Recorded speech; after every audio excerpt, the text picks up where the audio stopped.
Good evening, everyone. It's 6 o'clock p.m. and we will call the Hudsonville Public Schools Board of Education regular meeting for November 9th to order. First up is approval of our agenda. Is there a motion? A motion to approve. Motion from Nick. Support. Support from Dawn. All in favor say aye. Aye. First up is our teaching and learning feature. So I have the privilege this evening to introduce just briefly Mr. Sensma, who's one of our business teachers at the high school, and two students. We've been doing some very intentional work around providing opportunities for students to learn about careers and potential then educational pathways, whether that be college or trade or whatever that might be. And Mr. Seitzman has been really instrumental in leading a lot of that work. And so they're going to walk us through some recent opportunities and these young ladies will share about their experience. Yes, thank you very much, Mrs. Taylor. Hello, as she said, I'm Chad Seitzman, a teacher in the high school. Part of my work is involved career awareness and exploration, making opportunities available to our students to see what that next phase of their life might involve. So recently we partook in two events. The first event is the Women in Construction event. These young ladies are going to share on that in a moment. When they're finished up, I'll talk about a Discover Manufacturing field trip that we were able to take last week. So, focus. Hi, my name's Carissa Maybell. And my name's Emmy Leroux. Originally, this was just a fun event to do with friends. And to skip school because but then we ended up actually learning a lot. So we just wanted to share with you guys really quick what that was. This is our hands-on station. Here we got to learn about practical application. And Chris will expand on this one. This station, we learned electricity. We wired a light to make it work and the switch. We learned everything, how to wire, connect all the wires and everything like that.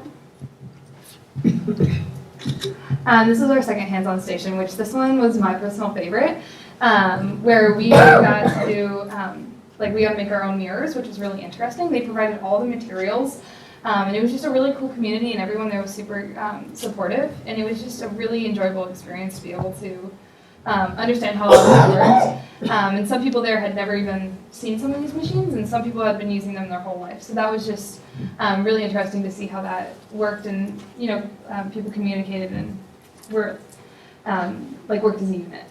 At the beginning of the event, we got what me and Emmy like to call a swag bag. It came with shirt, glasses, gloves, etc. All the stuff that we needed for that event. It came with cool little stickers and keychains and stuff for us to keep. And so we just really wanted, we thought that was a really cool element to add to this. This is one of the girls that we worked with. This is Sophie. She was one of the girls that went with us. She was really kind and enjoyed to work with. And she might have had the best mirror out of all of us. But she worked really hard, and it was really cool because I never got to see that, especially going to such a big school. So we actually ended up becoming really good friends with her. These are all the girls that went with us. Emmy, myself, Brooklyn is another one of our friends, and then Sophie. All of these girls are really a joy to hang out with, and we made very valuable friendships. And through this, we got to create our own city and town with real-life budgeting, which was really interesting. Someone hand put together all of these Lego pieces to represent different things, such as banks, police offices, gas stations, and roads, which we learned were actually surprisingly expensive. And we spent way too many millions on those. But it was really interesting. We set up our town to be more of a tourist attraction kind of area. But getting everyone's feedback and input and just what they believe to be necessary to this was really interesting, and it was just a cool team-working experience. We also made friends with other schools. We had a time where we could sit down, eat, and talk to other girls from other schools, and we made friends with girls from other schools that we still talk to.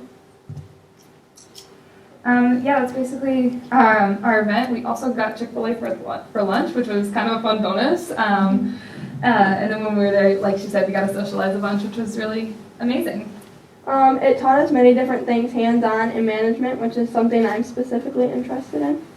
And then for me, I recently discovered that I might want to start a charity, and part of that would be learning how to make housing out of environmentally unsafe plastics. And so like getting to not only learn how to do that, but learning how to manage that was really interesting because I didn't think they would offer that aspect of construction and learning how to manage and present that. So that was just a really interesting and eye-opening experience for me. So last year, we would just like to give a big thank you for everyone who let us go on this trip because it was really amazing. So thank you. Thank you. If you have any questions, you can ask now. Where was this event at? This was in downtown Grand Rapids, held at a building that they usually use for college classes. Okay.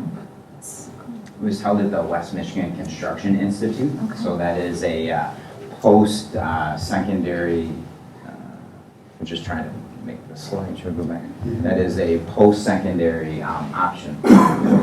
Post-secondary option for students. In fact, we have a couple of students right now that are attending the West Michigan Construction Institute. It's similar to like going out to the tech center, only they go to downtown Grand Rapids to this and they receive construction education in different areas.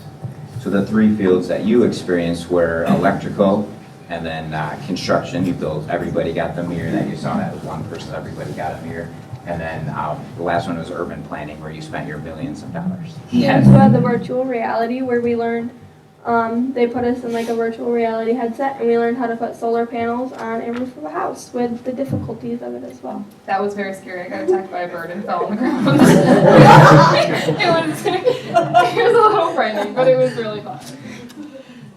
Yeah, they also hooked us up with They also showed us a lot of cool college opportunities, which was really interesting. And I have been considering a couple different college options, but I'm not a junior yet, so I haven't really gone like deep into the area of like looking at that a lot. And so getting just kind of an early view of that and seeing a lot of scholarship opportunities they had was really interesting for me specifically. These pictures were taken by Mrs. Stephanie Bash. She accompanied us, and I don't know if you can really see this, but she's here so I can point it out. So this is a light bulb turning on, and this is Emmy. And you can see up close, she's like out of this, like, whoa. Well, it turned on. I didn't think it was going to turn on. So very impressive for what these young ladies were able to do and learn for that day. Yeah. So very good. And So have either of you had any kind of opportunity like this before, had any hands-on experience in that industry? So for me, my father does a lot of construction, so I grew up all around that. But being specifically in construction, he does a lot of more like project managing kind of stuff, and so he's more in like that position. But I work on the field a lot with like a couple of like his guys and stuff like that. And so I've only been able to experience that aspect of it, and I never really got to see his aspect. And so that was something that I found interesting. Yeah. I have a lot of family members that work with like making the blueprints and stuff for buildings, so I never really got to see like the actual putting together of what the blueprints really are. Mr. Seisman, what's the place is called again? West Michigan Construction Institute. Construction Institute. And are they're set up and are running tours, classes, etc. all the time? Correct. On a continuous basis? Yep. So I'm not super familiar with their organization, but I believe they offer certifications. So students can attend for a period of time and become certified in a certain area, whether that be electrical or There's plumbing as well. woodworking, plumbing. Yeah, that wasn't part of our day. We avoided that. So the West Michigan Construction Institute was the host of the event. The event is actually put on by Northern Michigan University. They have a construction management program up there. Okay. So they move throughout the state and go to a few different regions, and they've done this for a few years, and this was the first year we were able to participate. And so it's put on by that college program, and then they open it up for schools to bring students in. Okay. And is it high school students? Are they also college students or what? So the day we were there was all high school students brought in from all throughout the area and stuff. Ironically, one of the students that I have in class right now goes to West Michigan Construction Institute. He's with me in the morning. He goes like going to the tech center, and he was like, "Yeah, I got the day off. He didn't have to go because we were there all day doing the women in construction event." So it's got. I was trying to go here. We'll get there. So you can see this is a picture of all of the students that were there from all different high schools, and then our 4 young ladies right here. Okay, and they'll just do that day after day after day. Well, we went for a one-time No, program. right, So, but I mean the yeah, But institute. the institute, yeah, so it's a training program, very much like students going to the tech center and go to automotive Yeah. or something there. This is a construction program there at that building, that facility. The largest portion of the program at West Michigan Construction Institute is for people already in industry or wanting to gain certifications to practice within plumbing, electricity, etc. The component that we've latched onto is not only this component, but also the component with regard to some of our students who don't get in at CTE, at the Career Tech Center. And this is an opportunity for additional students then to have access to similar programming. So it's new. This is the first year that we've had students involved in that, and just continuing to look for opportunities to have students engaged in this type of career exploration. And then when we were there, they also taught us a couple of different like statistical things. And we were sitting there at the beginning, they were telling us that construction actually has the smallest pay gap between men and women, which is really interesting. So that was just something that was kind of eye-opening. And that's within management and, and the actual construction field, which is quite surprising because considering a lot of the hands-on of the job that I did not expect that, which is really eye-opening, and honestly, like, it gave me a little bit of a smile, so. Thank you. If I could just take a moment and also share with you an experience from last week, Wednesday. There is an organization through the West Michigan Works organization that puts on a program called Discover Manufacturing. These used to be a one-day event, and they've expanded it to offer it over a series of weeks, and then schools can pick which one day they want to bring their students out. And so we participated last week Wednesday and brought 21 high school students out to two companies. One company was Apex Controls, and the other company was Sound Off Signal here in Hudsonville. Mary Jordan, a teacher at the high school, accompanied me, and we broke into two groups, so I think I had 11 and she had 10 students, and then I went to Apex with my group first, and then we went to Sound Off, and they did the reverse of that. They went to Sound Off first, and they went to Apex second. So these were just a couple of pictures of some of the experiences that students had there. So it was an opportunity to learn what people do in a manufacturing environment and what kind of opportunities exist going forward out there. And so a couple of pictures here of Apex of what they do on the floor. Interesting fact, they shared that they make the controls and the parts for machinery that makes every single Yoplait yogurt container. So if you've ever had Yoplait yogurt, you ate from a product that was ultimately the machine that melded they actually used sonic waves. They melded the bottom to the circular tube, and that's what held it together. So that's kind of neat.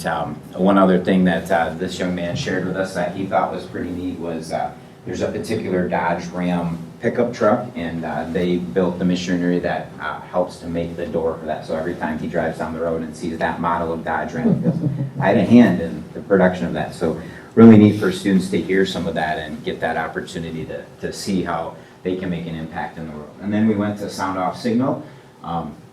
Those are sample lights that you have over there. Those are the lights that we hope you never see in our rearview mirrors.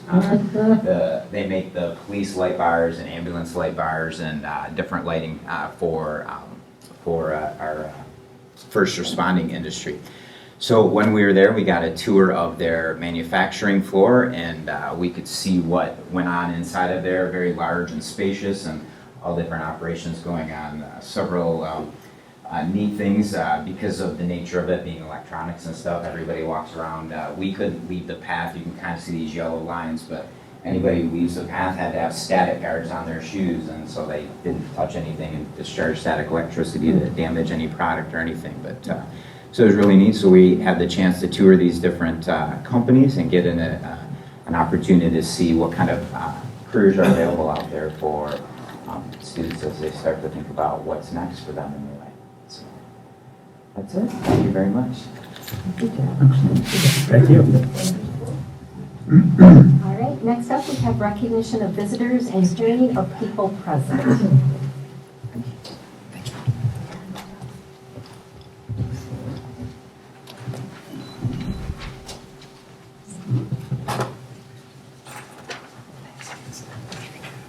Our first speaker is Mindy Vandenhuven.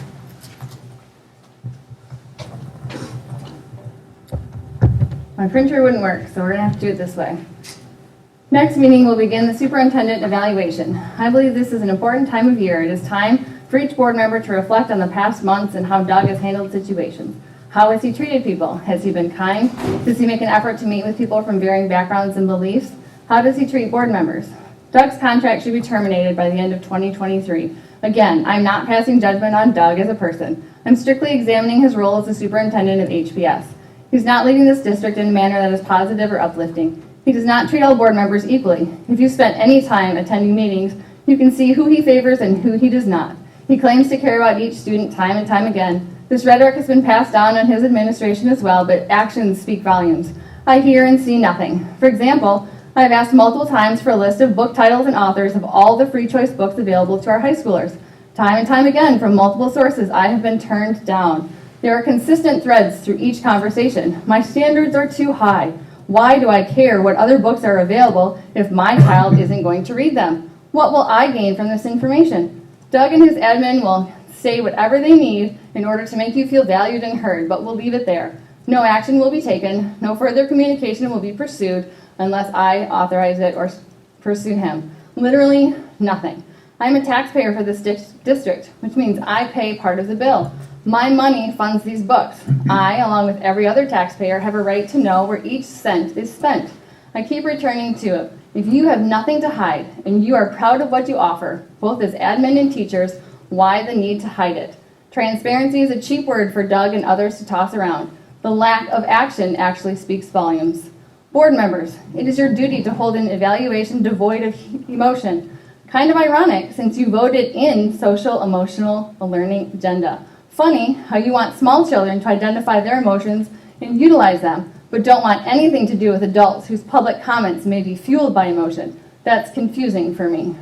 Let's get back to the evaluation. You are each representatives of this community. Nick and Greg were recently elected on their campaign promises to reflect the community values. Whose values? Yours? No. The community of Hudsonville. Who have you sought out to talk to? Who have you reached out to? This evaluation is not about personal opinion. It is about performance evaluation. Many families, mine included, have pulled students from HPS because of and under the current administration. Change starts at the top. Doug is not a good fit for the HPS community. He needs to be removed so we can make changes to restore the values that made HPS a desired, sought-after district. People once moved here for the opportunities that HPS provided. A good example was tonight. Now they are moving away or taking their kids out of HPS. The biggest change has been Doug and his administration. It starts with finding a superintendent who will actively work with the community members. Our next speaker is Jenna Braun. Yay, I'm glad I get to go next. I hope that everyone is going well. I just wanted to recap you. Last time I came, I was talking about the amazing race at the 5-6 building, and I know that you are dying to know how it went. So I wanted to let you know that we raised $20,000, which was not quite what our goal was, but was still much more than we anticipated. We also had over 50 parent volunteers, which blew us all out of the water, and it was an amazing event. We could have never pulled it off without the help that we got from our community partners. I would like to talk tonight about the safety of our children crossing Baldwin Street between 36th and 40th. Have you ever tried to cross Baldwin Street around 3 p.m.? It is a nightmare, let alone trying to walk it if you are a child. About a month and a half ago, a group of us from the 5-6 building banded together to have conversations about what we thought needed to be improved and where to even start. Families that made up this group are considered bipartisan, where there's a little bit of us that belong to the Support Neutral Education group. There's some that want nothing to do with politics, and then there are those that are like me and much more liberal leaning. In the last 2 weeks, we've had some success, so I want to say thank you to Superintendent Dr. Vanderjack for meeting with us. To quote one of the parents, "Thank you. You made us feel seen and you made us feel heard." At the time of the meeting, we showed up and there were maps printed out to show us where sidewalks could be added alongside 36. We had long conversations about different solutions that could come with safety conversations, creating different spaces, adding signs, adding lights, what would happen if there were future housing developments created. Overall, Dr. Vanderjack gave us an hour of his day to go through these plans, and now 2 weeks later, we're happy to say that we have a crossing guard at 36 and Baldwin for the morning secondary routes, which we did not have at the beginning of the school year. So thank you to Dr. Vanderjack for having the crossing guard at 36 and Baldwin installed for our secondary students that start earlier than our elementary students. We have a superintendent that listens to parents and deeply cares about the safety of our children. Was this the most important meeting of his day? Probably not. Was it an issue that took priority within the district? Some could argue yes, some could argue no. But he still took his time to meet with all of us, called the township, and listened to his community constituents. And because of that, our kids are safer. School safety is important for all of us. If a child gets hit by a car trying to cross Baldwin, it won't matter if that student lives in a house that has a Trump flag or has an "in this house we believe" yard sign. It won't matter if that family voted for Mark or Ken or if they didn't even vote. What will matter is that our district is taking steps to be safe. So thank you. Jill Bosniak.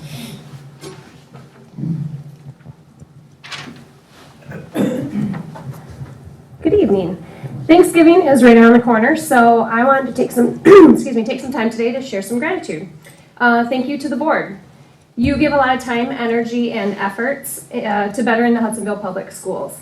I reread through the Board of Education Code of Conduct today, and I really appreciate the high standards that are set forth that define how each board member will govern. Standards such as conducting business openly and honestly, avoiding conflict of interest, understanding other perspectives, avoiding undue prejudicial influence of outside groups, in addition to many others that you all signed on January 19th this year. So thank you to your commitment and passion to keep increasing the quality of the education here at Hudsonville Public Schools. To the assistant superintendents, thank you for using your expertise, education, knowledge, and talents to further your departments and to those in each of our schools. You all face many roadblocks in your roles, and we appreciate your resilience to keep pushing Hudsonville to be a better school district with human resources, business and finance, curriculum and instruction, and social services. Thank you for all that you do to handle the administrative responsibilities and support the district. And to Robin, thank you for all that you do behind the scenes. I'm an executive assistant, and so I understand some of the challenges that you face with scheduling, emails, coordination, meeting preparation. I mean, the list goes on and on. So you make it look easy, and I'm sure it's anything but at times. So thank you for all that you do to keep everyone organized. To Dr. Vanderjack, having been on the Bauer Parent Club board for the last 7 years, I've had firsthand knowledge of your leadership through the ISAC meetings and most recently my attendance here at the Board of Education meetings and the work sessions. Thank you for your leadership and guidance these last 5 years. You've navigated the district through some crazy times and have stood strong for our district. Thanks for all your communication and transparency, and for all you do for us with strategic planning, the SOAR initiatives, educational improvements, implementing changes, and so much more. Hudsonville Public Schools would not be where we are today without you as a superintendent, and I'm very excited to see where you continue to take us in the district. And to the many others that make Hudsonville a great district, including our teachers, parapros, custodial crew, food service, administrative, principals, coaches, anyone else I might have missed. To the parents who take an active interest in the kids' education to come to these meetings or to watch the recordings online, thank you for your involvement and all that you do. I always say that many hands make light work, and I hope that we can all continue to do our part to keep Hudsonville a great place for our children's education. I'm very thankful to live in this community and have helpers, and I thank everyone for doing your part. Thank you. Jennifer Johnson. Where'd Mindy go? Does she just come and speak and then leave? I'm just curious. According to the latest SOAR survey, only 4% of the teachers in our district are completely satisfied with the Board of Education. This has decreased significantly from the 33% in 2020. According to survey comments, the erosion of the teacher-board relationship is due to its newest members and the direction they are trying to take the district. Barb, you are all about the data. What does this tell you about the direction the board under your leadership? Have you drilled down into the survey results like you have other items? What does it say and mean to you that the teachers in this district are clearly no longer supportive of this board and you as its president? We have an entirely new executive team for this board, 3 of which are brand new members with 0 experience serving on the board. Andrew and Nick have put time and effort into learning their positions, asking questions where they have them, and have been open to conversations and dialogue with community members. Greg, you have not done the same. You don't answer emails, or at least you haven't any of mine.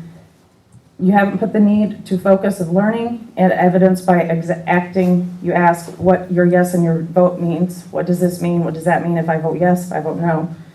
You are incredibly upset with the comments that were made on the survey, and instead of reflecting back on yourself to see why staff feels this way, you proceeded to say how wrong they were and how they didn't know you. Maybe start with focusing more on them and less on yourself and try to build relationships from there. Mark has openly and without shame undermined board members, the superintendent, and teachers in this district. This is not hearsay. This is me hearing him directly talk negatively about Nick after he voted differently than Mark wanted. He called him deceitful, a traitor, and told people they should be disappointed in him and to let him know it. He has openly argued with Kim during actual meetings and conducted himself in an unprofessional and childish manner. He has publicly talked negatively about Dr. Vanderjack for quite some time now and has even gone as far as to tell people to vote no on the millage.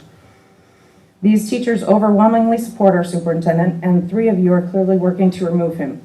You all sat there at the last meeting while 2 members of the community ridiculed Dr. Vandercheck with outright lies, and no one said a word. Shame on you. Kitty litters in the bathroom? Seriously? Barb, how could you let our superintendent be accused of things you know aren't true and not come to his defense? You think the teachers don't see that? They already feel unsupported by this board. Now you aren't supporting their leader either. Someone who they clearly support as seen in the SOAR results. Instead of standing with the employees and the superintendent of this district, you, Mark, and Greg met with this individual for an extended period of time in the parking lot after the meeting. You are the president of this board. Is this what you want people to see? You also had a meeting with Mark and Greg at Rainbow or Arrow in the morning. What was that meeting about? What were you discussing? 3 board members should not be meeting outside of public meetings and discussing board business, period. My comments contain information that community members know, they've seen. The SOAR resorts are on the website for anyone and everybody to see, and the teachers are unhappy. It's time to stop the personal agendas and get this board back to the important work it's supposed to do. Next up, we have our consent agenda. Can I have a motion to approve the consent agenda? So moved. Moved from Ken, Support. support from Nick. Are there any questions on the consent agenda? Hearing none. Quick question, I'm sorry, I should have checked ahead of time. The April 10 to 14, is that spring break at the Winter Guard? It is not. Spring break is the week before that. Okay, so it is an initial week. Yeah, they want to take 2 weeks for spring I'm break. just gonna say, hey, don't blame them, right? Okay, thank you. Sorry. All right, that's okay. Any other questions? Okay, all in favor say aye. Aye. Opposed, same sign. All right. Next up is our regular action agenda, and we will start with the resolution to accept our audit report. That's probably Mr. Gray. Sure. Yeah, this is this says a simple resolution for the board to take this process step. And it's a custom ritual of the Hudsonville board for decades. So our recommendation is to continue to do that. And I open this for any questions. Basically approving the audit that was prepared for the board at the last work session. Okay, so we have that the board accept the audit report for year ended June 30th of 2022 as presented by Patrick Briggs, our Assistant Superintendent of Business and Finance. So moved. Support. Movement from Dawn, support from Ken. Are there any questions for Pat? Again, thank you for a great job, good audit. Thank you to the team. Let's continue to excel in this area. Great team. Thank you. It's a great audit. All right, all in favor say aye. Aye. Opposed, same sign. All right, next up we have our bus bid recommendation. Mr. Briggs. Thank you. So this again was reviewed at the work session in quite a bit of detail, but I'll just go over some of the highlights. Our recommendation is we're recommending the purchase of 2 14 passenger buses, 5 77 passenger buses, and 1 large 77 passenger bus with air conditioning and a wheelchair lift purchased from Hopes of Transportation of Grand Rapids at a cost not to exceed $1,062,347. Along with that, we just would like to give further explanation of why the 14 passenger buses. I know we covered it in a lot more detail in the work session, but we're really struggling to get vans right now. They're just not being produced by the traditional OEMs. And this is a really safe solution for students. And actually, it's not costing significantly more than the van's purchase. So once again, this total will come from, if approved by the board, it'll be charged to next year's budget for the general fund. Okay, so we have that the board approved the recommendation presented by Mr. Patrick Briggs, our Assistant Superintendent of Business and Finance, to purchase 2 Thomas Miniature 14-passenger school buses, 5 Thomas Safety Liner C277 passenger school buses, and 1 Thomas Safety Liner C277 passenger school bus with air conditioning and a wheelchair lift from Hoekstra Transportation of Grand Rapids, Michigan, at a cost not to exceed $1,062,347 plus reasonably associated cost. Is there a motion? Movement from Ken. Support. Support from Nick. Any questions for Pat? Delivery, when did you say delivery? It certainly won't be before July 1. We are receiving the buses that were approved last year by the board. We got one last month. The one that's the toughest to manufacture, this one that's multifaceted, we expect in February. So that would be a year lead time. If the same thing plays out as last year, it would take at least a year to get some of the buses. Any other questions? Okay, all in favor say aye. Aye. Opposed, same sign. Motion passes. Next up is our summer tax resolution, and I'm going to send it back to Mr. Briggs. Thank you. So this resolution has been in place since 2013, 2014 for the school to collect 100% summer tax.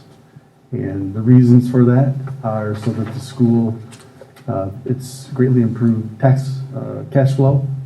And when there's times when without a resolution like this, all the school taxes would be levied in a winter levy. And there was a time when the school considered splitting it. I've been in districts where the levy was split 50-50 between the winter and summer levies. And that makes it a little easier on the taxpayers' cash flow. It makes it a lot tougher on their escrow. It's just another thing to handle. It's a more administrative cost for the townships. So it's actually been taken favorably by the townships, and now that we're on the cycle, it's become a recurring item, and it really does help the school's cash flow to collect our taxes in the summer versus starting with people paying those taxes in December. So our request is to continue to support that resolution going forward for the collection of the summer 2024 taxes. Okay, so we have that the board approved the summer tax resolution as presented by Patrick Biggs, our Assistant Superintendent of Business and Finance.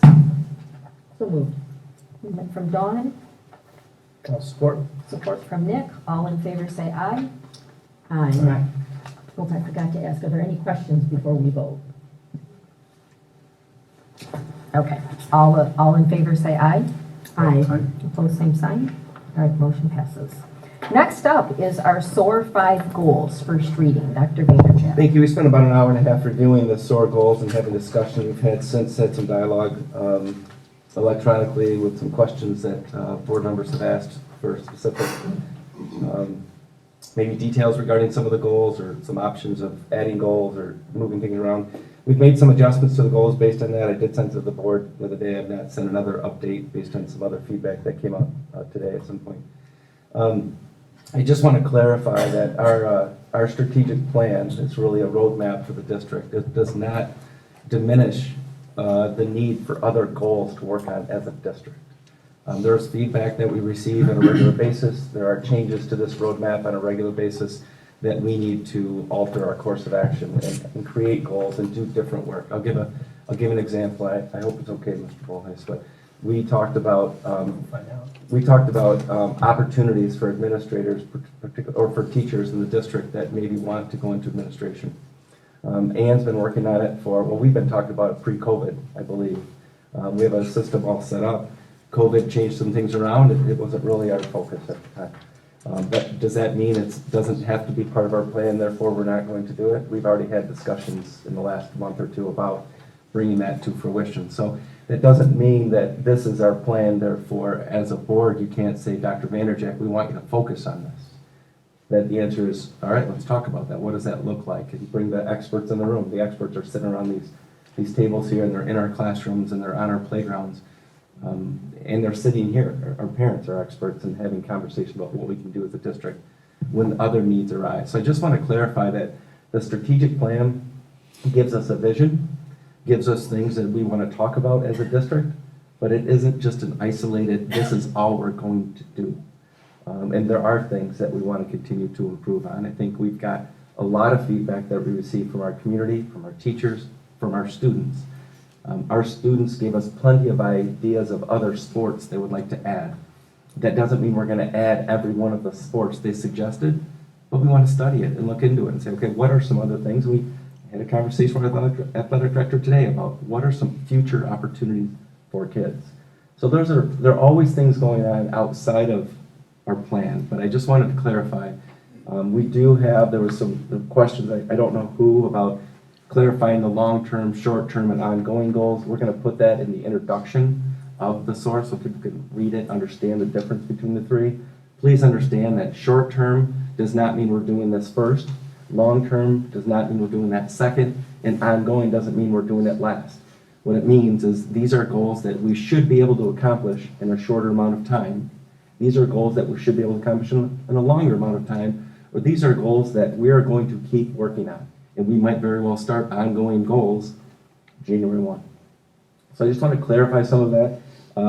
There are some suggestions that were changed in here. We're open to other feedback, but as presented tonight, our recommendation is the plan that you have in front of you as a first reading for our SOAR 5 strategic plan.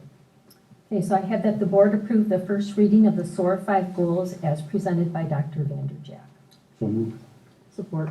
Motion from Ken, support from Dawn. Discussion. Ken is our senior member here. You could probably speak to what it was like prior to a strategic plan being in place on the board. I think it came on in 2010 and we did our first one the next year or vice versa. So I didn't really have any experience in functioning as a board and as a district without a strategic plan as our framework.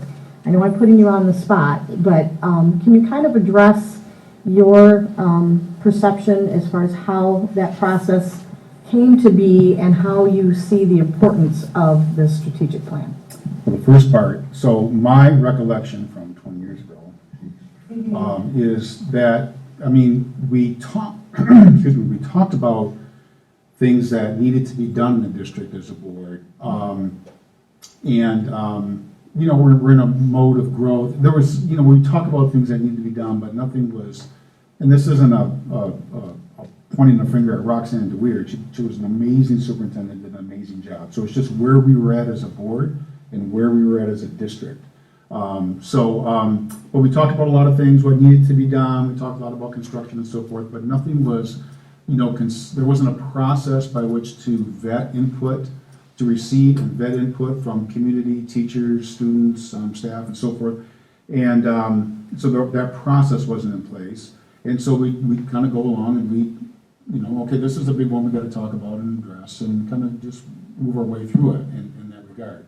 But not a process to, like I said, collect and vet input, and not a document that guided the district as we move forward. So I personally think this is a huge step from where we were at.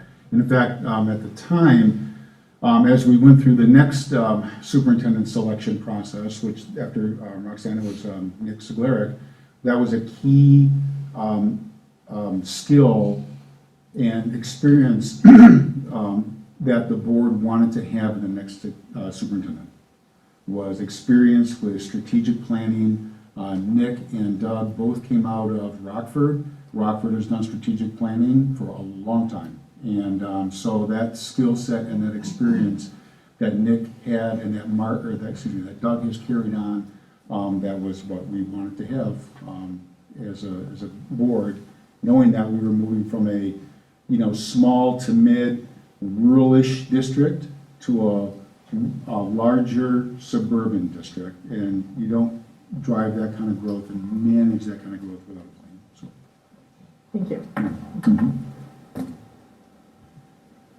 Other questions?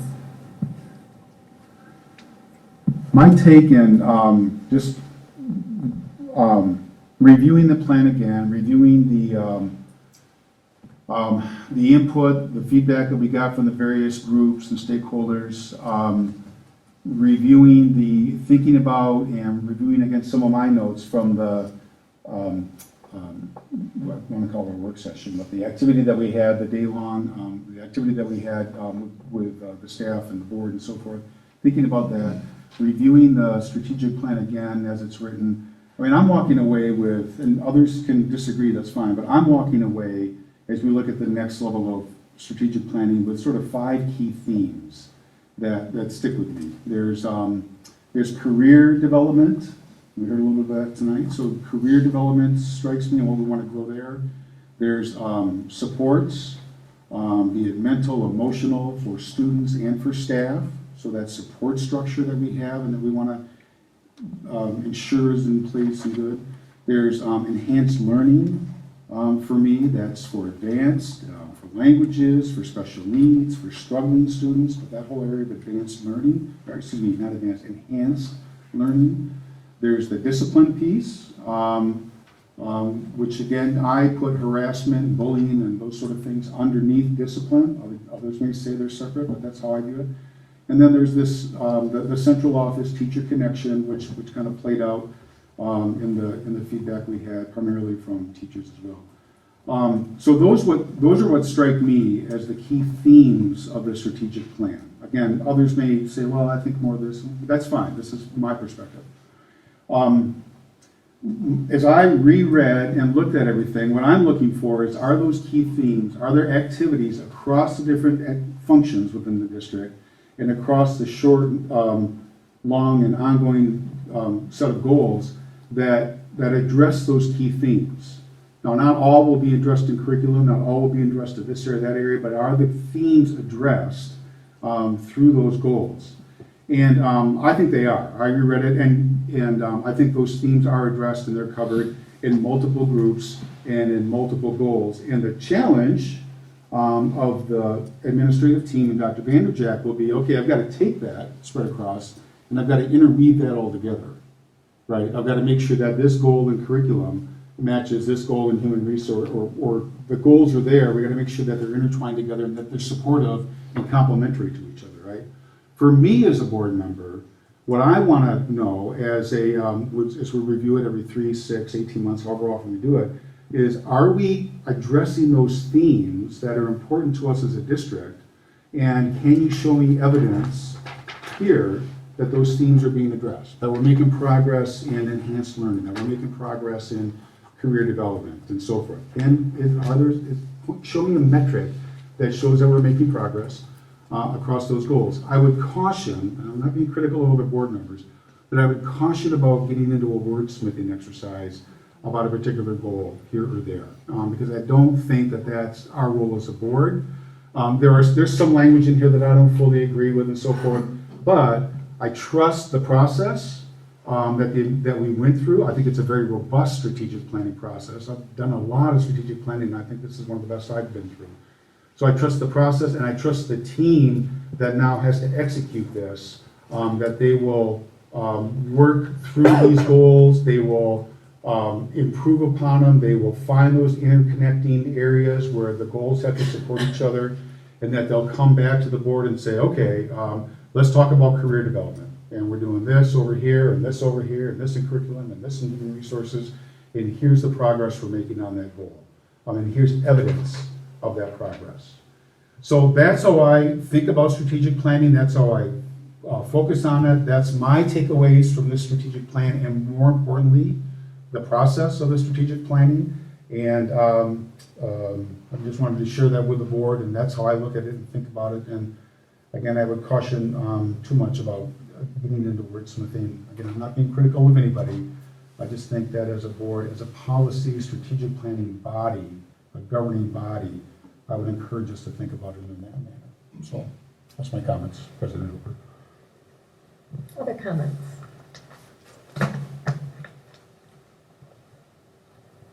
There's a couple of things. I appreciate what Dr. Vanderjack just said about the fact that this is a roadmap, things like this can be changed throughout the process. I think that's, at least that's what I thought I understood, that things can be changed. I also have some sympathy towards what Ken just said about wanting to wordsmith things. And a couple of the comments that I had centered around that area. And I have to tell you that my trust level right now isn't what yours is. And if it was where yours is right now, and I hope it will be there someday, if it was, I could probably say everything that you just said. But I'm not there yet. I've got to be able to trust the things, and maybe that's my fault. Maybe that's some of the things that I see, but right now, I don't have that level of trust that is necessary for me to not want to sometimes wordsmith things. And also, I think it's important too, as I and a couple other board members, said, hey, does this word really belong in here? Does this need to be as specific as it is, such as the bullying aspect of it? Okay? Well, on the one hand, I can say, yeah, that's wordsmithing, but on the other hand, when that person brings that situation up, if that's all it is wordsmithing, then it should be fairly easy to say, you know what, you brought that up on a couple different occasions in a couple different ways, and I may not agree 100% where you're coming from, but I can see some validity in what you're trying to say there. And I'm going to step back from that, and I'm going to look at what your suggestion says. So those can be taken in two different manners from that perspective. And so those are the things that I would say right now. Now, I have a question to ask, and I almost hesitate to ask this because it was just pointed out that I asked a question like this before, but I must ask the question because I don't know the answer. And the question is, President Hooper, as we are voting on this right now, what am I voting on? I know I'm voting on the first reading, but what does that mean going forward? ESG, that's why I don't. Yeah. So you're voting on this to progress to a second reading. Okay. Whether there are changes between the first reading and the second reading, that continues the dialogue between now and the second reading. Okay. You're not approving this as a strategic plan. Okay. You're approving this only as a first reading. Okay. Thank you very much for answering that. So those are the things that I would say. And then there's also just the discipline thing. You mentioned that yourself, Ken. I saw from both the parents and from the teachers, and I've heard from teachers directly that they are concerned about the discipline. And they've given me examples of what their concerns are, and I'm not going to get into those right here. But I think they're very valid concerns. And I think that they're things that we have to take a look at. And so I think that that's something that that could be addressed a little bit more directly in this SOAR plan. Just for clarification, it is a short-term goal for human resources. And I don't know. A long-term goal for special services. Also, yeah, so it's in there a couple times. It really comes down to what are the action plans behind when you start to evaluate processes. That's when it comes back to say to the board, here's what we're going to do. One of the suggestions was start reporting out all the discipline actions that take place. Not the students' names, but the volume.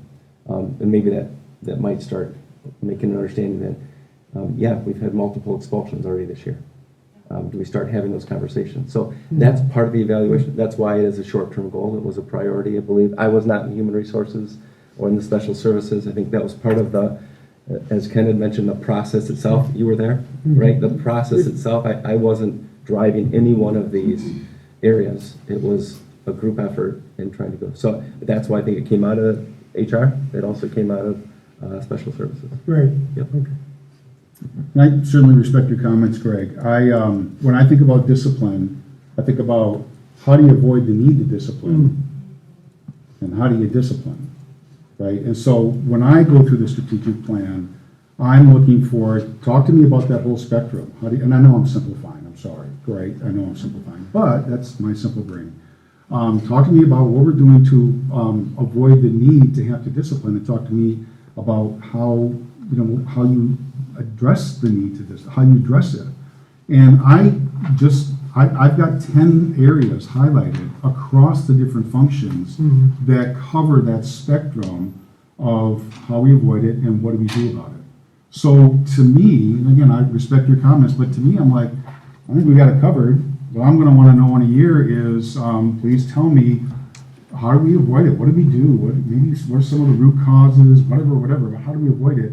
And then, okay, have we had to do some things different in our approach with discipline? Is there best practices that need to be shared across schools and so forth? But that's my take as I read through and count 10 areas that talk about discipline across that spectrum. So, have we had any data on disciplinary issues and stuff like that? Yeah. I mean, specifically given to the board? Data about discipline, you have to be more specific. Just incidents. Like in 2022, we had this many of these types of incidents. No, we traditionally, we normally don't, it's not the function of the board, but we don't know. Okay, but I think... But maybe that's a result. Maybe the answer is, I'm not sure what the board would do with that, but maybe that's something we share. Well, I think it would tell us if we're being successful in what we've done in the past or what we're striving to do right now. I guess, because what other ways do we have then to determine whether we're further ahead a year from now than we are right now? I don't know if this is the time or place. I would say that it's a fair question, but it's also a question when, I remember years ago they were dealing with concussions in sports, and the easiest way to reduce concussions was to not report them. And then the data went down, and they showed how effective they were. And I'm not saying our administrators would be like, hey, we can drop these numbers in a second, but there's multiple ways to compare data, to look at whether or not there are categories, and we talk about this all the time, how do we categorize discipline? Is it bullying or is it harassment? And they are two different things. Is it based on a protected class or not? When we have complaints filed against the district, we have to respond. So there's a lot of layers to it, and that's why it's here to evaluate, study, and see if we can do better. Yeah. So how do we know if we're successful? You continue to ask your parents for feedback. And we get some great feedback from our parents. well, I would say, I mean, you guys, I don't know that we have a good solid metric or whatever. I don't disagree with what you're proposing, but discipline is not a simple, I'm looking out at people who know way more about it than I do, but it's not a simple, well, it was this number this year and this number this year. I mean, there's many different facets, right? So I would, again, this is a smart team, a capable team, a team that, again, I understand your feelings, but I trust immensely. And in 20 years, a great team to work with, I'll leave it at that. And I don't have any doubt that they'll come back and say, okay, you guys, give us something to look at in terms of how to talk about discipline. Please just don't talk about, oh, we're better because this goes better, we did this. Give us something. And the team will come back to us, I trust, and give us something to talk about. And then we can vet that more and say, well, I don't know about this and that. And then tell me how what we were doing affects student achievement. How are we doing better, and our parents are happier, and our students are happier, and James going, yeah, discipline's better, and so talk to us about that as a board, as we continue to strive to be a premier district in the West Michigan. So the team will figure it out. Well, merely asking the question is not saying that it's not improving. It's just asking the question for the data. So it isn't like, because I'm asking a question, that I don't trust their ability or their aptitude to be able to fix it. I'm just asking the question. Yeah, but there's not an answer right now. You guys are both asking for the same thing. That's what I'm hearing. And yeah, we're not gonna answer it tonight. Right, exactly. But yeah, we know discipline was the third most mentioned thing from the staff. So we're asking for the same thing. I do like the trying to put metrics around things when we can. Like that is something we should be asking for. And some things are easier to do than others, but I think we're there. I like your themes. I tend to agree with what you said there. It's been helpful to get your feedback in this process because you are the veteran here of all of this. I think we're really close on it. Like this is obviously my first time going through it. I think I mentioned this the other night at the work session, but it's a pretty impressive process to be a part of. And if you can get all the feedback and be there for those 2 days and to see this. I will say, I do think words matter. And again, I don't want to wordsmith, but this is what we're going to hold ourselves to the community, to ourselves, to the parents. I would rather go back and forth in a couple words if we need to on it. But I think we're really, really close on this. And, I would agree with you. And I think we are too. I think it's in a pretty good spot right now with a few more adjustments. Yeah, and I do think that, to your point, Nick, in fairness, I do think if there's a word, I think to the administrative team, if there's a word, if there's a phrase, if there's something that, gosh, if we could just, I wouldn't get too hung up on it. I wouldn't. It's like, okay, all right, well, maybe I don't agree with Nick, but okay. Because we want to move forward, right? We want to move forward. And I agree with you. I think we're very, very close. And there's a lot of alignment on kind of where we're at and data and all of that. So I agree with you. The strategic plan is necessary. There's been a lot of good work that's gone into it. There's been emails that have been exchanged this week. We've received an updated SOAR draft. We have a couple members that are traveling that have not had the opportunity to look at everything. So I just want to make sure that if we approve the first reading, we can still anticipate that there could be some changes to it, because right before I left work, I saw some emails that individuals still were looking for some changes. We expect changes between the first, anytime there's a first and second reading, the policy, Dawn, you know this well, the policy we expect it. We do ask though that we not try to make changes the night before the second reading. That we try to do it in the foreseeable future based on maybe some of the feedback today, yesterday. We met for hours on Monday with the feedback we had received from a couple board members. We'll do the same thing. We do want to be cautious with words, and I want to be clear that some words we can wordsmith it. Others are intentional because they do address feedback that we received, and I don't want to take that away from the committee work that took place, that dove into the data that you had the opportunity to sit on different. There's a lot of discussion on those things that were specific. So, but others, we want to make sure we get it right. So we do seek feedback. We have 5 weeks maybe until the next meeting. I think that's right. So we have time. And the answer is yes, we would expect you. Okay. Because I know board members are still communicating. We have 2 board members that haven't had the opportunity to look at the new draft, and I just want to make sure that everyone has the opportunity to review and to be able to provide input. I think Mr. DeWitt did have a chance to look at the update. I know I spoke with him. We'll trust you that if there's words that are like, this is very intentional, this is here for a very specific reason, legal, whatever, we'll trust you that you'll inform us of that, right, as a board. And other phrases or other things that may be clarifying. And I want to reiterate this one more time. Please understand, this is our plan, this is our vision, this is things we want to work on. But if there are changes to our curriculum, to what we do here, that still has to go to the board. It's not like we can say, oh, it's part of the plan, so we can do whatever we want. It doesn't work that way. This gives us, you look at some of the key words, clarify, analyze, evaluate. Those are words that don't say you have free reign to do whatever you want. It still has to come back to the board for approval. I'm excited. I know we got some discipline stuff and some central, and we talked about it tonight, the enhanced learning and all the stuff we talked about there, the career development and the stuff we talked about there, the supports. I'm just really excited about all that. I can't wait to see where we go in the next 3 years with those areas. So. Yeah, I want to say also that every one of your points kind of agree with. I didn't agree. I don't disagree with anything that you said.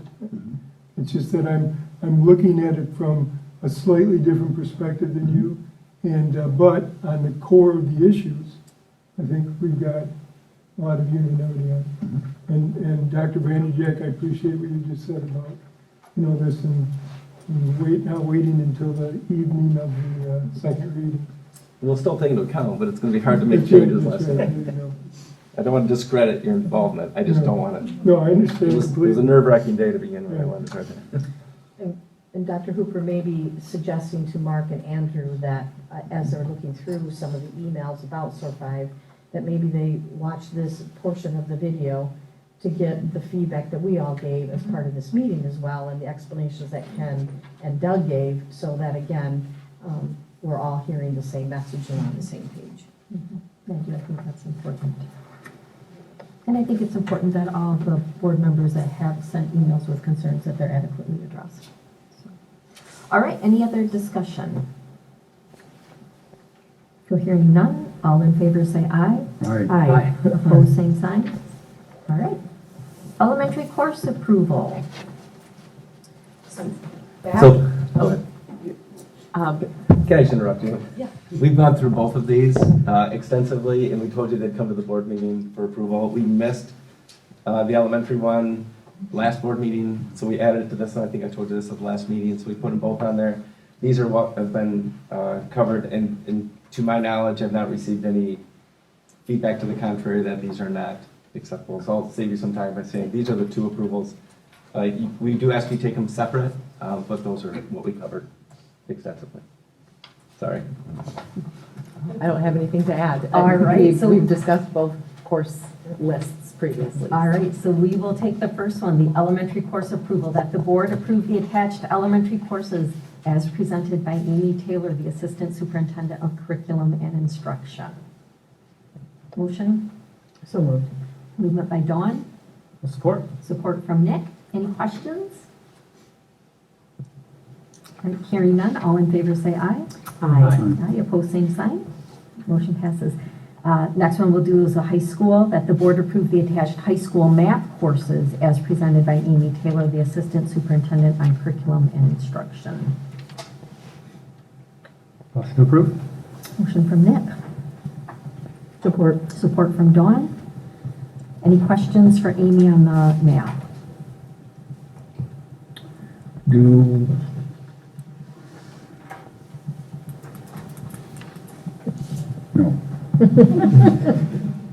Just reviewed this last week. Yep, I've got other thoughts, but it's not germane to this. So. All right. All in favor say aye. Aye. Opposed, same sign. The motion passes. Next up, we're to our report items, and we are going to start with our lady on the end, Jane, for student council. Okay. Hello, everybody. I don't really have that much to report, so I'll keep it short. But we did have our blood drive on October 27th, so 2 Fridays ago. Our goal was 84 donations, and we had 106 successful units with 40 first-time donors. So we always end up with pretty good turnout, so it's really fun to see a lot of high schoolers participate. Next drive is Tuesday, January 16th. So I'll let you know how that goes. Our service committee is looking for another project, partnering with another one of our student initiative clubs, SLIC, for Thanksgiving, the food drive. I don't have that much info on that yet, but I'll let you know how that goes also. We do have our snow coming in the works.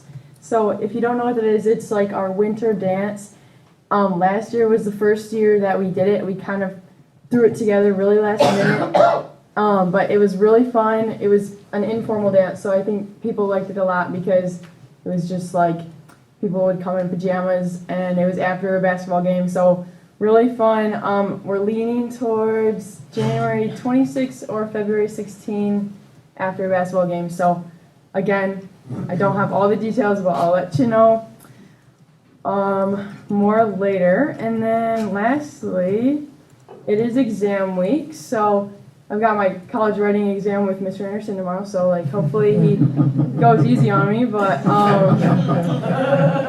Listen to that laugh, I don't think so. I'm trying to read his I know my logical fallacies pretty well, so I think I'll be okay. But we've put posters, little encouraging posters around the school, and we have Donut Friday tomorrow morning to kind of wrap up exam week and congratulate students for making it through trimester 1. So that's where we're at. If you have any questions, but Yeah, Mr. Beal on board with the snow dance. He's not here for a reason. Otherwise I'd look at him.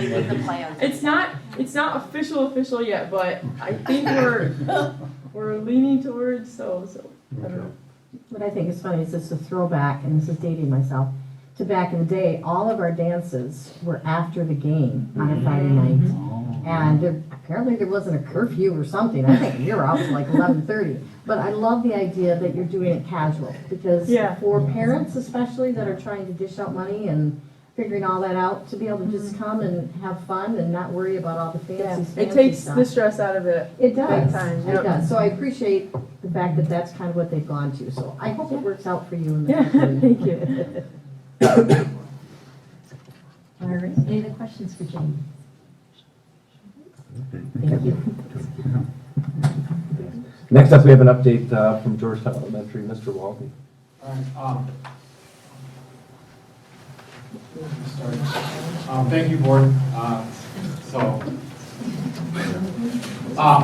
We have some great stuff going on at Georgetown right now. Next week, and this will be true for all of our elementary principals, but we have conferences coming up next week, which is always great. It'll be our last full week before Thanksgiving, so timing-wise, it's just pretty amazing we're at that point in the school year. It feels that way. It's always long nights for the teachers, but it ends up being kind of really fun and cathartic because for the most part, the conversations that teachers end up having with parents end up being pretty redeeming and great, and they get made to feel all the great things that they're doing with the kids, which is great. And it's fun to have the parents in the building, get to see all the things that are up on the walls, and if their kids come with them, show them which locker is theirs, or all those fun things. So that'll be a busy week next week, but it'll be a lot of fun. Veterans Day is coming up, so thank you to any and all veterans who might be in the building, or anyone who has loved ones who are or have served. We've had some family members of students in the building actually this week already. We had a grandparent that came in on Monday and talked to one of our third grade classrooms about the flag, about the Pledge of Allegiance, about Veterans Day and things like that. It was really cool to have him in there. He's a former Marine, and so he wore his full dress blues, and he works with the Kent County Honor Guard as well as Toys for Tots. So it was just fun having him in there. I know we have a couple different parents coming in tomorrow, a couple who are both actually still active duty, so it'll be great for those classrooms to meet with those people. A big thank you to our PTC. I know every building has just a great PTC. We heard one of the audience members talk about I forget the name of it. What was Amazing Race? That's 5-6 building. Thank you. I know they did that over there this year. We had our walkathon this year, and like a lot of the Northside Elementary buildings, we have fewer students, but we still just about hit the exact same amount of money that we had last year, and that's due to both our parents and families and students but our PTC just kind of pumping it up in all the prizes they hand out to the kids for getting involved with that, which was awesome. They got, depending on the amount of money they raised, they got t-shirts, sweatshirts. We had classes that earned donut parties, pizza parties. Our winning class, which was one of our kindergarten groups, got a class trip to Rebounders, which they did on Monday, which was just a lot of fun for them. So thank you to Rebounders for donating that to just having a whole bunch of 5- and 6-year-olds in there with the place to themselves was a lot of fun. So, and I mean that really, like sometimes I say a lot of fun and I don't really mean a lot of fun, but that one. And then we also, the top 2 grade level earners in each grade, our PTC wanted to do a thing they called Pie the Guys. And in most elementary buildings, we don't have a ton of males in the building. So we have 6 grade levels and we only had 5 males. So Dr. Vanderjack actually came over and stepped in. And you probably haven't seen Dr. Vanderjack not in a suit before. And he came over in his suit that day too. And we wrapped him up with garbage bags as best we could. But he was a good sport. And we had a couple 3rd graders that pied him in the face. So that was a lot of fun. One of the things that we use that our PTC uses a lot of that money for that we raise is just to support students and teachers. And next week we have a cool thing coming up. Our 4th grade are taking a field trip, which isn't abnormal, of course, but this one is through the Grand Rapids Griffins. They set up every year, they do a STEAM day. They do like a matinee game and they have the whole concourse set up with different companies that come in and demonstrate different technology, manufacturing, those types of things like on the concourse for the kids. And it's a lot of fun. And then obviously they get to stay and watch the game too. So that's pretty neat. And then our 4th graders will be there. They'll get to sing the national anthem on the ice before the game too. So we're kind of incorporating some of the music into it as well. So our STEAM teacher, Mr. Moore, does a great job setting that up, and it's really cool. And the kids loved it last year, and this year's going to be a lot of fun as well. Along with those cool things that we do where we, the students kind of get things, I guess, we also try to give back a little bit too. So right now we have our PE Cares food drive going on. Last year we collected over 13,000 items as a building. Our kids really get into it. They do a great job. We do it as a little bit of a competition, but we also try to stress the fact that this is giving back to the community, and that's the important part, whether your classroom raises the most or brings in the most or not. That's awesome, but the idea is we're collectively pushing each other to do more. So it's a lot of fun when we do that. One special item right now that we have going on at Georgetown, it's not necessarily just right now, but in case you haven't heard about it, we have, her name is Kim Hayes, and she lives locally in the Georgetown area, and she works with a company called InterQuest, and they train dogs for a lot of different reasons, but her part of it is to train them as comfort dogs. And so she comes into the building and brings them in and gets them kind of used to schools. And so the dogs that she's working with are all slated to go to different buildings somewhere in the area. And so it's a lot of fun having them come in. And so we benefit from some of that. Our kids get to see them and work with them in the classroom or see them. It's always kind of fun seeing how disciplined the kids are, because when the dogs are in the hallway, that's when they're not supposed to interact with students. When they're in the classroom laying on their mat, that's when, if teachers are okay with it, when the kids can come up to them. But it's kind of fun seeing, the dogs are usually much more well-trained than our little ones are. So our little ones are the ones wagging their tails, like wanting to go touch the dog, but they're usually pretty good about just giving a little wag, or a little wave. So that's fun having that. A little wag. Yeah. And then finally, we had this week, district-wide, we had our District Coalition Improvement Team meeting. I'm not sure if I said that right, Amy. I don't know if it's, okay, there we go. I always forget the name of it. It was great to kind of get together as a lot of buildings and talk about some of our MTSS and our PBIS data, academic and behavioral data, and the similarities and differences that we're all kind of facing in the different buildings. That was really cool. One PBIS data point, and I don't know if I should bring this up now after that last conversation about data and things like that, but when we look at ours, and we have this conversation all the time, Matt Cooley and I, who's our PBIS guy and our PBIS team within the building, it's really interesting when you look at it, Greg and Ken, when you're talking about some of those things, and Doug kind of sort of alluded to this a little bit. So we use Swiss at the elementary level to track our behavioral things. And it's not, some of them aren't really even huge behavior things. A lot of times they're just little things. We're looking for trends and areas we can push, like tier 1, like for the whole building, like, okay, we need to talk about bathroom safety or kids not doing things they shouldn't be doing in the bathroom again, or whatever it might be. But so when we see our numbers go up, we always have two thoughts. Does that mean behavior's going up? Or does that mean teachers are really buying in and putting a lot of things in there so that we can track this data and find out where we need to push more? And then conversely, if the numbers go down, we always kind of wonder like, okay, is this a celebration? Like, okay, our behaviors are doing really well right now, or are teachers really tired and burned out and they didn't have time to put in the 4 things that they might have in October because now it's December and they're tired. So we always kind of have to ride that line. The other thing we talk about a lot with that PBIS data is kind of the anecdotal side to it and the changes over time. So Matt and I have the opportunity to work with kids over a much longer period of time than even an individual teacher will over a year. And so sometimes those successes don't show up in that one student's data. And so it's hard to measure that. So I have like one student in particular who we talk about, and we work with him a lot. And when he was in kindergarten, the number of issues that he had and the height of those issues, or however you want to phrase it, were very big, often. And now we're to the point where there's still a lot of little things, but they're much smaller, and we work with them on those. And it's funny, because Matt and I both laughed about this, but it was very true, because he was talking with the student one day, and he goes, man, you've come so far, with this and this and this. And he looked at Matt, and he goes, yeah, and you know what, Mr. Cooley? He goes, I don't throw things across the room anymore when I'm upset.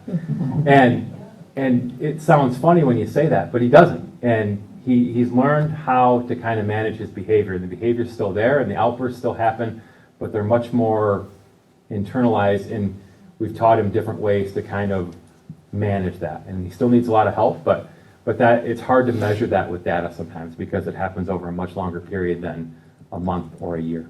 So that's one of the things we're working on. And then speaking on the data too, we laughed about this. So we get to do lots of drill downs with Swiss and look at different areas that are affected. And one of the things you can look at is the days of the week. So where do we have the most referrals in the days of the week? And you would kind of just anecdotally think Mondays and Fridays will be your worst, because Mondays are coming back after the weekend, they're tired, and Fridays are excited for the weekend, so they're just not going to listen. And it's actually the inverse of that. It's like a typical bell curve. Mondays and Fridays are the lowest, goes up a little bit on Tuesdays and Thursdays, and Wednesdays are the high points, which is fine. But if you remember, last week was Halloween, and Wednesday was the day after Halloween. So it was a fun week last week. So that's all I have for you. Thanks, Mr. Waldy. Next, we have an update from South Elementary. Right next to you is Mr. Neal. Dad, I want to know from Mr. Waldy is what percentage of donut and pizza parties you can get to? I got to quite a few of those. There are advantages of being a building principal when you get to go celebrate with your students for 100 million reasons. It's pretty interesting what you can step into in a room. They're maybe celebrating something like, the walkathon and what they earn, and sometimes you walk in and it's a writing celebration. Sometimes there's a red carpet on the ground because they're doing a vocabulary activity, and if you walk in at the right time. Sometimes you walk in at the wrong time and you get to do behavior. And that's part of the job too. I'll try not to duplicate what Randy was talking about. I want to talk a little bit about some interventions. And so part of our job, one of our main jobs, is to help our students who are struggling. And so at South, we have 142 students out of just under 400 who start on our Title I list for the school year. Title I for us is 2 reading levels below the expected reading level or more. And also on the STAR map, they're in the lowest category. So you can see, we know what's coming most years, and that's a big number when you think of 142 out of 395, 400. So we look forward to what we can see anecdotally from our interventions, but we also do those assessments on a regular basis to try to look at those big, broad swath numbers. Because if it's your kid, you want to know, how's my kid doing? And is my kid working their way toward expectations? And then we also have to look at, like Randy said, those big trends. So intervention work is done by teachers and support staff. Again, some of the unsung heroes being support staff who real quickly through curriculum office or other venues and opportunities learn what the new interventions are that they need to be working on. And there's a lot of them. If you haven't had the opportunity as a board or even as a parent, if you have parent-teacher conferences coming up, I think there's more acronyms now in one building under interventions than I've ever seen in my lifetime. But the support staff and the teachers work to keep all of that straight, know which student needs which intervention, progress monitor, find out who's making progress with that intervention, we can continue, and which ones aren't making progress with that intervention, then we need to shift, try something different. And that takes a lot of work and a lot of planning, but that's the hard work of education that allows us in the middle of the year and the end of the year to see those numbers drop dramatically. So just wanted to give thanks to our support staff who do amazing work and try to figure out how to do that while they're also inputting data for progress monitoring we're a Title I building, so there's additional activity logs that go with that. A lot of work goes into working with kids and making sure they're moving along. On the PBS side of things, behavior too, so our focus for November, in the nice way that we talk with our elementary students, is being able to accept an answer you don't really like. So if you're in kindergarten in particular, maybe 5th grade depending on the day, and you're moving away from a task that you really, really like to a task you really don't like, it's a bummer. And so working through with our kids, even our older kids, how do we handle those situations when we get an answer of not yet, it's not time for that yet, or you have 3 minutes left, and then we're going to transition to this that we know is difficult for you. We're going to be there to help you, but we know it's not one of your preferred activities. And so that's what our teachers and our Ross Valdez, our PBS specialist, is working through with them, is just trying to give them those supports and strategies. What do I do when I hear that answer that I don't really like? I know that doesn't happen at anybody's home, just at my home. But I think that's one of those skills that we need just in our world. Not that we have to just take every answer for face value, but how do we do that in a respectful way? How do we respond to our teacher or that support staff member that says, nope, we can't play on the playground in that way? So that's what we're focusing on in November. Parent-teacher conferences, like Randy said, the only thing I want to add to that is our 5th graders sweat a little bit more during this first set of parent-teacher conferences because they do student-led conferences. So they're working their way up to having a portfolio prepared and ready to go, talking about their strengths and their growth points. I think that's another one of those important strategies and skills that kids need, is to be able to reflect back on their own learning, know what they're doing well at, and also know what's next for them. And we need to have conversations with them. It fits with interventions, it fits with PBIS. It all goes together to help our kids know, where am I in this world of learning and what are my next steps forward? Because hopefully that will lead towards middle school and high school independence, and they'll have some strategies for what to do, where to get help when I need help, how do I advocate for myself. So 5th graders come in with their parents, they're sweating bullets. Parents are smiling because their kids are sweating bullets. But usually when they walk out, it's been a great, almost like an icebreaker too, for parents to have an on-ramp into how do I talk to my kids about their learning. We're going to have a special appearance by a Detective Bill Bookman, not part of Ottawa County Sheriff's Department or any other Sheriff's Department, but one of our staff members who has a pseudonym and who puts videos out to our 1st grade students about reading strategies and how to attack words that they may not know. So Detective Bookman has a whole series of these videos that have helped our students make some progress in reading, and now they have a celebration. He's actually going to show up in person and read a book to the kids and see if they can help him with some strategies. If you want to know who that is, it's another one of our unsung heroes, but you'll have to ask me separately, and I'll have to ask for his permission. I do not have a high enough clearance just to answer that myself.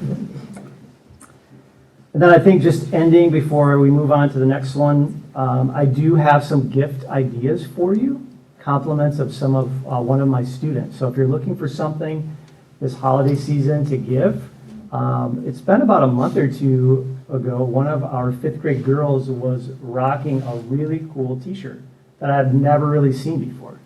And I have to quote it because it had a roller skate on it, and it said, "Rolling into 10. Awesome since 2013." And it was her birthday, and she's rocking her own t-shirt. So for that special person in your life, for their next birthday, think about a t-shirt. You might not want to put the year on it, or the year, it just depends. But it made her day, and she was the queen. And I thought, what a great idea. So My wife might get that for Christmas. Thanks, Mr. Hiegel. The next up, we would have a Riley's Tree Middle School update, but Mr. Ross was unable to attend this evening, so I'm going to ask Mr. Crete to give us a middle school update from Baldwin. Yeah, thank you. Like both of the elementary colleagues, just a time of year to be thankful.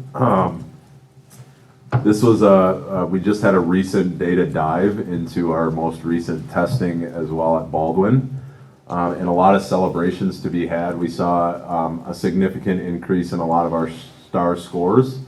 And for those that don't know, STAR is our indicator on M-STEP success for our students. And you know, since COVID, we've seen a little bit of a decline in our M-STEP scores, and our staff has really worked hard. Our support staff as well, to dig into our individual student data in regards to STAR, and we're excited about some things that we are launching starting next week with our flex time, or at Riley they call it win time. What do I need? And so we are doing a similar format, slightly different at Baldwin, but we're excited that we are going to be able to serve about 12% more of our students that require that intensive academic intervention in our new flex system. Whereas before this, we were only able to really capture about 3 to 6% of our student body that needed that targeted intervention with the supports that we had in place. So we're really excited to launch that next week and to start to continue filling gaps for our students that have struggled over the past few years, just catching up on some of the academics that they missed during COVID. So we are really excited about where we're at there, and just a great time to celebrate the growth that our students are making, both academically and behaviorally. I believe last time I spoke, I mentioned a system that we launched at the beginning of the school year around classroom managed behaviors and discipline, and trying to create consistency on expectations in the classroom. And I'm happy to report, I don't have a number because I was not planning on speaking until about 10 minutes before the board meeting. But we have seen significant improvement in just that initial intervention with students and behaviors. A lot of times kids, they just need one visit to our office to be reminded of expectations and get back on track. And so we've seen tremendous success with classroom managed behaviors declining. We still obviously have a lot of other disciplinary things that we deal with on a regular basis, but just a really good feeling as we transition from a 6th, 7th, and 8th grade building to just a 7th and 8th grade building, losing a third of our staff to the 5, 6 building. It was a lot to go through. There was a lot of grief for a lot of our people, just people that they worked next to for many, many years, and not having them there this year. So we're just really excited about how we've rallied together to support our kids and really reestablish our team focus. So a lot of celebrations. You know, this time of year too is always a really fun time of year, because not only are we digging into student data and really getting to know our kids academically and behaviorally, but also as people. It's a time that we give back to our community in so many ways. So I know we won't have a chance to present until December again, and a lot of things will have already happened. So we're very excited about we're doing a Thanksgiving food drive as well at Baldwin, and we've collected several items already and are continuing to receive more and more every day. And we're going to be able to impact so many families with that. Obviously coming up are the Big Give, the Shop with a Hero event that is district-wide, and a lot of those other things. But Baldwin this year has also stepped up and said we'd like to do our own giving tree. So next week is parent-teacher conferences for us as well. And we are going to have tags out at our conferences for parents to help provide holiday cheer. We're hoping to impact 6 families with our first ever Baldwin sponsored giving tree. So we're very excited about that. And just, it's incredible, the generosity that we get from our community for our very own community members that are struggling to provide those meaningful holiday experiences to their families. So we're really looking forward to that. It also brings about the holiday season and all of our holiday concerts. So December 13th and 14th this year, we're doing something a little bit different for the holiday concert, and our orchestra and bands, respective grade levels, will be performing together on those nights. So we're really excited about that. We've never done it. I'm sure it will be entertaining as always, but an opportunity to showcase multiple musical programs in one evening. And then our choirs will be performing on December 12th as well. So just a lot of good stuff happening. I know some of you were able to make it. A few weeks ago we had gosh, I'm blanking on the name, but we had our categorical students playing in a unified soccer game with Zealand. And every year we do these events, whether it's soccer or basketball. The feedback that we receive from the other schools that visit is just, it's overwhelming for me as the leader of that building. But our kids and our staff drop everything and show up in that gym and pack the house. And they're not just cheering for our Baldwin kids, they're cheering for all of the kids in there. It is an incredible event. And I know it highlights just a small portion of the amazing things that we do and the kids in our building. But it is truly like the highlight. I just want to share one example from this one that was really special for me. We have a student that is not in our categorical program, but just has always wanted to compete and does not have the athletic ability to compete on our school teams. And he participated this year in the unified soccer event because we just don't have the sheer number of students in that program that we historically have. And for this young man, it was the highlight of his educational experience. He walked into the gym and saw his name on a banner that was all decorated by fellow students and was like, that's for me? And just his pure joy on that day was unbelievable. I wish I could put it better into words, but it's just, again, a testament to the kids that we are raising in Hudsonville, the things that we're doing as a school to support our kids, and just seeing how kids rally behind each other is one of the highlights of this position. So that's all I have.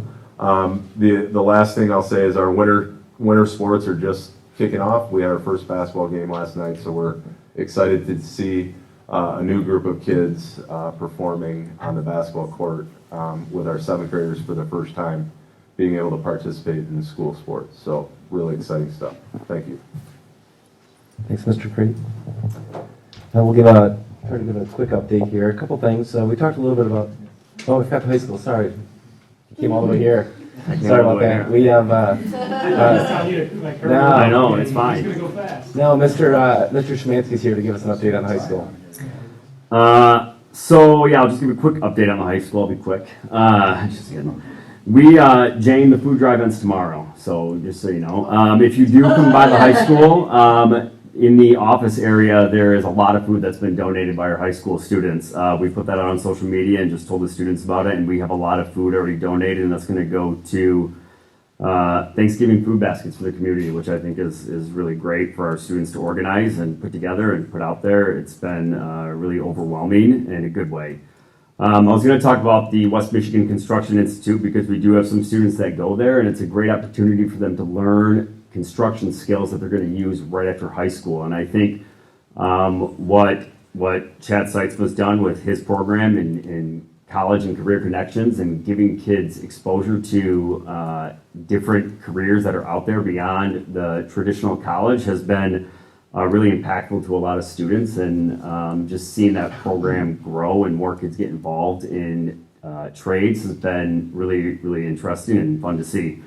It is exam week, and kids are really working hard on those exams, and I just want to acknowledge that it's a stressful time for all of our teachers, because not only do they have to administer the exams, then they have to grade them and give feedback to the students, and students are under a lot of pressure, teachers are under a lot of pressure, so it feels like there's like everyone's holding their breath at the high school this week, so at about 11:15 tomorrow, it'll feel very, very different. And I also wanted to just shout out to our teachers, because they've been working hard all year through Amy's leadership in their PLCs and in their collaborative teams, and working on a cycle of inquiry, so looking at a specific standard and then looking at the assessments that are tied to that standard and seeing how are they going to make sure that every single student that's in one of their sections understands and comprehends the standard before they actually leave that section. And that's been really powerful to see. I work with the math department, so it's very invigorating for me to sit in a room with all of our math teachers, and they're all working in their individual teams, just like nerding out on data. Like, that's awesome. And I'm sure it's just the same for the English department, a little more verbose maybe. But it's really cool to see. I'm really encouraged to see, it's very encouraging to see our staff work on curriculum and instruction again, and just the passion that they have for it has been, that's an uplifting part of the job beyond working with students every single day. The play starts tonight. It is Miss Canvastad's directorial debut. The play is called The Rumors. It's tonight, tomorrow night, Saturday, and Sunday. And there's a gunshot, and everyone has to, and they all call. This is the synopsis that I got today, and it's like a dinner party, and they all call their doctor, but there's some game of rumors, because it's like a giant game of telephone in play form, and so there's a mystery. It sounds very mysterious. Yes. So I will be going on Sunday. The band wrapped up their season. They competed at Ford Field this past weekend. I always think that Craig Vanderwall does a great job making a show that's accessible for everybody. Like, it's songs that we know. It's just a fun show, and I think he makes it really fun for those kids. So they competed at Ford Field last weekend in the state band tournament competition, and so they had a great season. And then all of our fall sports are done. We have swimming still and water polo going for their 6th straight state championship, boys water polo and girls swimming. And winter sports start next week. Fast turnaround. That's the high school. Thank you, Mr. Szymanski. Now can I go? Sorry about that. Thanks, Keith. Just a couple quick updates. We talked a little bit about the traffic situations along 36th, 40th, Baldwin. We have Bauer Elementary, Allward Elementary, the 5-6 building, Georgetown, Baldwin, Forest Grove are all of our buildings that are located really directly on high-speed roads.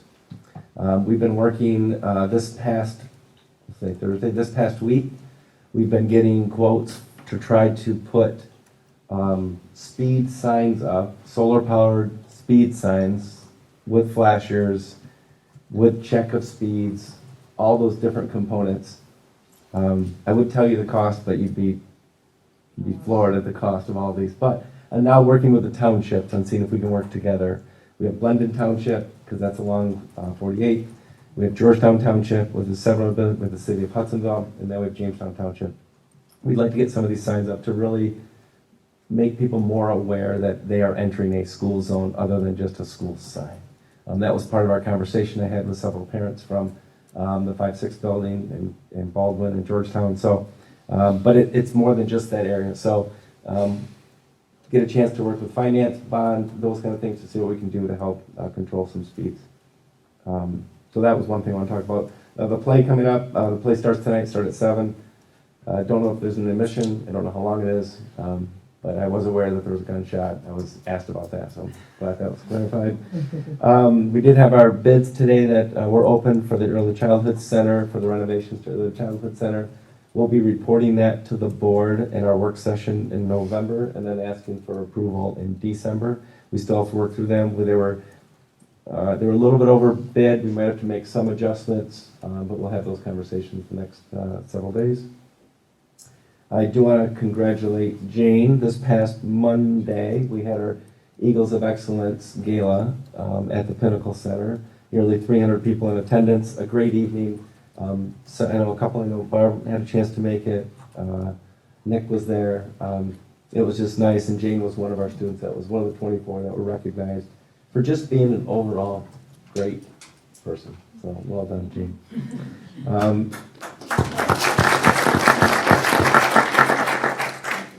And then last but not least, our next work session will take place in this room here, but then our December 14th, Mr. Beal and I and Mr. Farkas met with our construction crew, and we were given the clearance that yes, we will be able to open our field house on December 14 with a ribbon cutting, which means it won't be quite done, but by December 22, we'll be able to have our first basketball game in the field house. So our next board meeting, actual board, not work session, but board meeting, will take place in the high school. It'll take place after the ribbon cutting, kind of an open house. We'll then convene to either the media center. We'll take a look at the agenda. We'll figure out where, but it'll be at the high school, so we go right from the ribbon cutting there, and then take a look at the field house. It is exciting. I'm not gonna lie, it's pretty cool. The bleachers are going in. It's one massive erector set that holds. I think there are 3,800 actual seats. They're bleacher seats, but that are being installed. It's a lot. It's noisy when they're putting it in. So that's exciting. And then today we had our first meeting to discuss graduation. So it kind of gives you an idea that we are now having conversations about what graduation will look like coming up in May. So that's my update. All right, thank you, Dr. Binchak. All right, we will do a quick board roundtable, and I'm going to start on my right. Jane, do you have anything you'd like to add? Do not. All right. A couple of items, two items. So, as somebody said, we thank our veterans, we recognize our veterans on Veterans Day tomorrow. Thank you, any veterans here, and for your families, and we appreciate that, your service. Can the play reminder, you put in board briefs?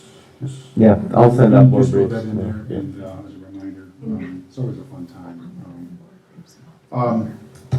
These conversations are good for me to learn and think as well. I've already made one tweak to one of my 5 categories.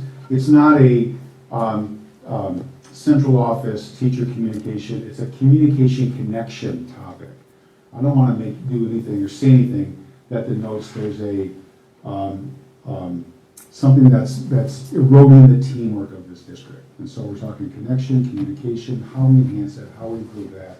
So I'm already thinking about that. My 5 categories stay. I'm just already thinking about, again, the team and how we continue to move forward. Again, I just got to say, I think that strategic planning process, good, robust, great. I've been through many, led many. I just really think everybody's involvement. Last item I have is, I'll date myself, Dawn. So it's so fun to hear about the walkathons and the 5-6 building, whatever we call it. Amazing race. The amazing race. The Amazing Race, thank you. It'll stick. So when my older kids were in Allward, back in those days, it was take the candy bars around and try and sell them. And some teacher or principal or somebody had the great idea, why are we selling candy bars? It's a hassle, they're unhealthy. What if we do a walkathon? And that's just right across the district. I don't know where it started at Allward or wherever. But it's just a great activity, and it raised more money than candy bars ever did. So thank you all, parents, teachers, principals, for doing that. Appreciate it. That's it. Yeah, you already talked about the gala the other night. That was fantastic to go to, and I was just struck by the 2 Hall of Fame inductees, and just they both graduated in '82, so it's been a few years, but just the pride that they had in being Eagles, and that has lasted their entire lives. And you're going to be back there in like 30 or 40 years. Again, probably with all the role that you're on. But no, all joking aside, it's just like, this is why we're all here. I mean, like, you folks, you can be with your families tonight. Again, you all have to be here, sorry. But we're all here because we care about kids and we care about Hudsonville. And again, while we may have different opinions on how we get there, collaborating together is key. And we're just so blessed to be here in Hudsonville and all the good things that are going on. And it was just a reminder, hearing those two gentlemen talk about their career, and they were throwing out teachers' names left and right, and I'm sitting there like, holy cow, I had those same teachers. They were just a lot older than I have. But we're in a special spot, and we want to keep working together with everybody to keep it special. And yeah, it was a great night. So thanks. I had the opportunity to watch the marching band Saturday at Ford Field, and Mr. Sminsky, they were awesome. And I think it's the best show they've had in the last probably 2 or 3 years. So they did a really great job. So, Thank you, Jill, for reminding us that we have a lot of things to be thankful for. It's so good to have that reminder. We are all thankful, but to stop and take the time to write it down and to express it to us, I appreciate that. So thank you, and thank you to all of you as you spend some time over Thanksgiving. Continue to count those blessings. Yeah, I'd like to wish everybody a happy Thanksgiving, and I won't get into the Happy New Year yet. But anyway, thank you for coming. I really appreciate it. Robin? Nothing? All right. I will take a motion to adjourn. So moved. Support from Nick. All in favor say aye. Aye. All right, we are adjourned.